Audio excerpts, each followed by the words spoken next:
예수님이 달리신 십자가는 고대 페르시아, 이집트, 아수르에서 죄수를 고문하고 처형하기 위해 만든 형틀이었습니다. 페르시아 사람들에 의해 로마에 전해졌고 노예나 죄수를 사형에 처할 때 사용되었습니다. 십자가 형벌은 죄수의 양팔을 사람의 키보다 약간 큰 나무에 못 박아 고정시켜 매달려 있도록 하는 것이었습니다.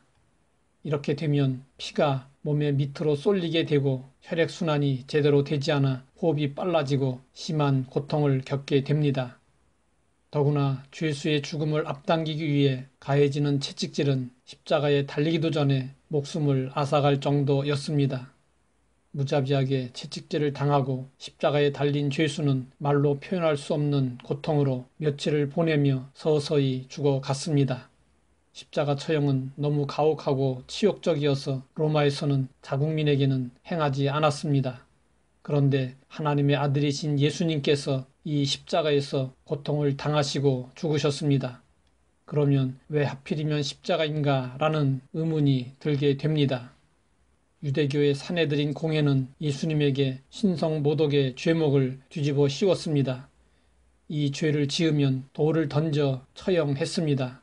그런데 예수님은 로마 총독 빌라도에게 넘겨져 로마 재판을 받고 십자가 처형을 당하셨습니다. 다른 죽음도 많은데 하나님은 왜 예수님에게 가장 잔혹한 십자가형에 처해지도록 하셨을까요? 성경은 이에 대해 분명한 답을 주고 있습니다. 그리스도께서 우리를 위하여 저주를 받은 바 되사 율법의 저주에서 우리를 속량하셨으니 기록된 바 나무에 달린 자마다 저주 아래 있는 자라 하였음이라. 구약시대에 악한 사람을 사형하는 방법으로 여러 가지가 있었지만 저주를 받아야 하는 자는 나무에 매달아 죽였습니다. 십자가는 유대인들에게 저주의 상징이었습니다. 하나님이 예수님을 십자가에 매달아야 했던 이유는 분명했습니다. 예수님이 저주의 죽음을 당하지 아니하고서는 인간을 구원할 수 없기 때문이었습니다. 인간은 율법의 저주 아래 있었습니다.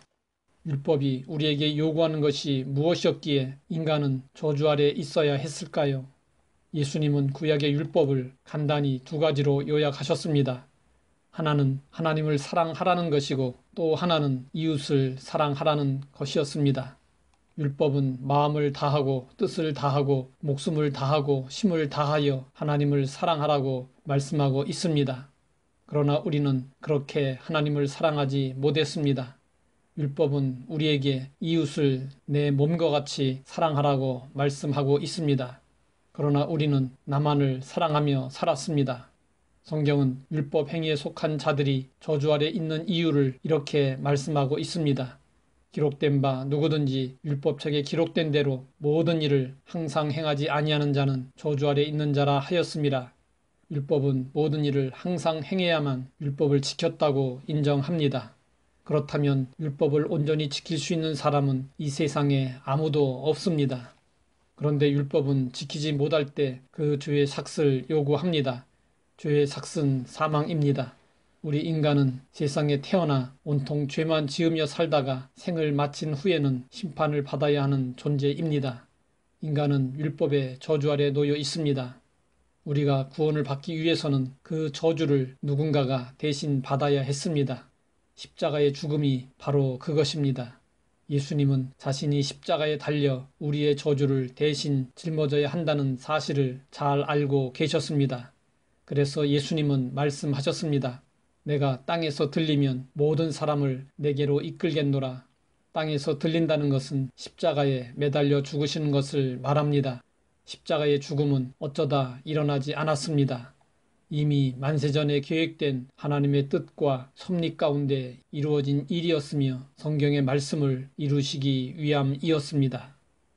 하나님 아버지, 우리를 위하여 저주를 받으신 예수님의 은혜를 알게 하시니 감사합니다. 예수님의 십자가의 죽음의 의미를 더욱 깊이 알고 십자가를 더욱 사랑하게 하옵소서. 예수님의 이름으로 기도드립니다.